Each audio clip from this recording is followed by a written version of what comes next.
Nestled on a hill overlooking the village of Dundonald in South Ayrshire, Dundonald Castle boasts over 1,000 years of history.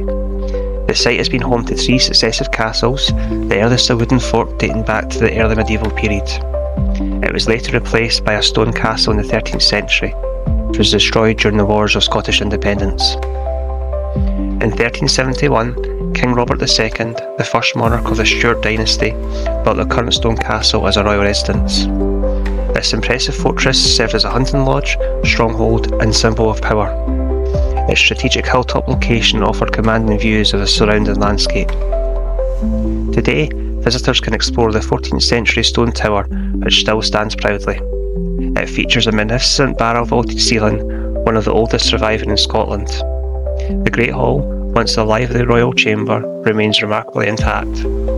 Surrounding ruins hint at kitchens, storage rooms and private royal quarters. The castle is open to the public, offering stunning views, rich heritage and a glimpse into medieval royal life.